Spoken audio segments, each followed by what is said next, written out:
Hi friends, welcome to cooking channel Jyothi with kitchen. ಇವತ್ತು ಬದನೆಕಾಯಿ ಎಣ್ಗಾಯಿನ ಯಾವ ಥರ ಮಾಡೋದು ಅಂತ ನೋಡೋಣ ಬನ್ನಿ.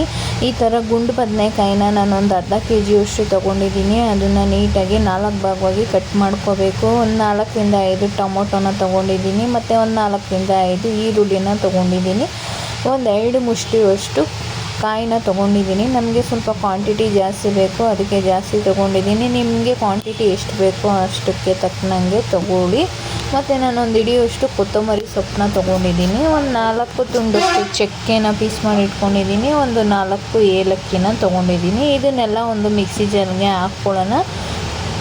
ಚಕ್ಕೆ, ಲವಂಗ ಮತ್ತು ಟೊಮೊಟೊ, ಈರುಳ್ಳಿ, ಕಾಯಿ, ಕೊತ್ತಂಬರಿ ಅದನ್ನೆಲ್ಲ ಹಾಕ್ಕೊಂಡು ಅದ್ರ ಜೊತೆಗೇ ನಾವು ಒಂದು 2 ಟೇಬಲ್ ಸ್ಪೂನಷ್ಟು ಧನಿಯಾ ಪೌಡ್ರನ್ನ ಹಾಕ್ಕೊಂಡು, ಒಂದು 2 ಟೇಬಲ್ ಸ್ಪೂನಷ್ಟು ಮೆಣಸಿನ ಪೌಡ್ರ್ ಹಾಕ್ಕೊಂಡು, ನಿಮಗೆ ಖಾರಕ್ಕೆ ಎಷ್ಟು ಬೇಕೋ ಅಷ್ಟು ಮೆಣಸಿನ ಪೌಡ್ರನ್ನ ಹಾಕ್ಕೊಳ್ಳಿ.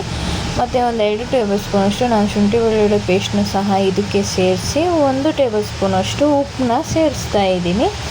ಇದೆಲ್ಲ ಒಂದೇ ಸತಿ ಹಾಕಿ ರುಬ್ಕೋಬೇಕು. ನಿಮಗೆ ನೀರು ಎಷ್ಟು ಬೇಕೋ ಅಷ್ಟು ಹಾಕ್ಕೊಂಡು ರುಬ್ಕೊಳ್ಳಿ. ಸ್ವಲ್ಪ ನಾನು ಜಾಸ್ತಿ ಹಾಕ್ಕೊಂಡಿದ್ದೀನಿ. ಮಸಾಲೆ ಸ್ವಲ್ಪ ಗಟ್ಟಿಗೆ ಇರಬೇಕು, ಆವಾಗ ಬದನೆಕಾಯಿಗೆ ಚೆನ್ನಾಗಿ ಇಟ್ಕೊಳ್ಳುತ್ತೆ. ಆ ಕಟ್ ಮಾಡಿರೋ ಬದನೆಕಾಯಿಗೆಲ್ಲ ನಾವು ಮಸಾಲೆನ ಸೇರಿಸಿ ಸೈಡಲ್ಲಿ ಎತ್ತಿಟ್ಕೊಳ್ಳೋಣ. ನೋಡಿ, ಹಿಂಗೆ ಒಂದೊಂದಾಗಿ ಸೇರಿಸಿ ಸೈಡಲ್ಲಿ ಎತ್ತಿಟ್ಕೋಬೇಕು. ಒಬ್ಬೊಬ್ಬರು ಒಂದೊಂದು ಥರ ಮಾಡ್ತಾರೆ ಫ್ರೆಂಡ್ಸ್, ನಾವು ಈ ಥರ ಮಾಡ್ತೀವಿ. ಇದು ದೋಸೆಗಾಗಲಿ, ಚಪಾತಿಗಾಗಲಿ, ರೊಟ್ಟಿಗಾಗಲಿ ತುಂಬ ಸೂಪರಾಗಿರೋ ಕಾಂಬಿನೇಷನ್ನು. ನೋಡಿ, ನಾನು ಎಲ್ಲದನ್ನು ಮಸಾಲೆನ ಸೇರಿಸಿ ಈ ಥರ ನಾನು ಸೈಡಲ್ಲಿ ಎತ್ತಿಟ್ಕೊಂಡಿದ್ದೀನಿ. ಅಷ್ಟೊತ್ತಿಗೆ ಗ್ಯಾಸ್ ಮೇಲೆ ಒಂದು ಬಾಣಲಿನ ಇಟ್ಕೊಳ್ಳೋಣ. ಆ ಬಾಣಲಿಗೆ ಒಂದು 4ರಿಂದ 5 ಟೇಬಲ್ ಸ್ಪೂನಷ್ಟು ನಾವು ಎಣ್ಣೆನ ಹಾಕಬೇಕು. ಬದನೆಕಾಯಿ ಎಣ್ಗಾಯಿ ಅಂದರೆ ಎಣ್ಣೆ ಸ್ವಲ್ಪ ಜಾಸ್ತಿನೇ ಇರಬೇಕು, ಆವಾಗಲೇ ತುಂಬ ಟೇಸ್ಟು.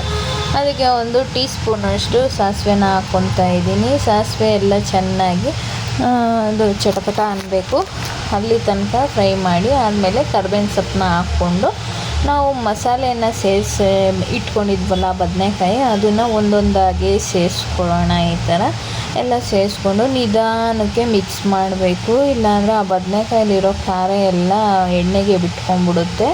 ಅದಕ್ಕೆ ಸ್ವಲ್ಪ ಮಸಾಲೆನ ಗಟ್ಟಿಯಾಗಿ ರುಬ್ಕೊಳ್ಳಿ. ಇವಾಗ ಇದು ಸ್ವಲ್ಪ ಫ್ರೈ ಆಗಿದೆ, ಇಷ್ಟಾದರೆ ಸಾಕು. ಮಿಕ್ಕಿರೋ ಮಸಾಲೆನೂ ಅದಕ್ಕೆ ಸೇರಿಸ್ಕೊಳ್ಳೋಣ. ಸೇರಿಸ್ಕೊಂಡು ಅದನ್ನು ಸಹ ನೀರು ಹಾಕ್ದಲೇ ಎಣ್ಣೆಯಲ್ಲೇ ಫ್ರೈ ಮಾಡ್ಕೋಬೇಕು. ನೀವು ಎಣ್ಣೆಯಲ್ಲಿ ಎಷ್ಟು ಚೆನ್ನಾಗಿ ಫ್ರೈ ಮಾಡ್ತೀರೋ ಅಷ್ಟು ಟೇಸ್ಟ್ ಇರುತ್ತೆ. ಇದು ಪೇಷನ್ಸ್ ಕೊಟ್ಟು ಮಾಡಬೇಕು, ಆವಾಗಲೇ ತುಂಬ ಟೇಸ್ಟು. ನೋಡಿ, ಈ ಥರ ಮಾಡಿಕೊಂಡು ನಿಮಗೆ ಎಷ್ಟು ಬೇಕೋ ಅಷ್ಟು ನೀರನ್ನು ಸೇರಿಸ್ಕೊಂಡು ಸರ್ವ್ ಮಾಡ್ಕೊಳ್ಳಿ. ಈ ವಿಡಿಯೋ ಇಷ್ಟ ಆದರೆ ಲೈಕ್ ಮಾಡಿ, ಶೇರ್ ಮಾಡಿ, ಕಮೆಂಟ್ ಮಾಡಿ, ಸಬ್ಸ್ಕ್ರೈಬ್ ಮಾಡ್ಕೊಳ್ಳಿ. Thanks to all.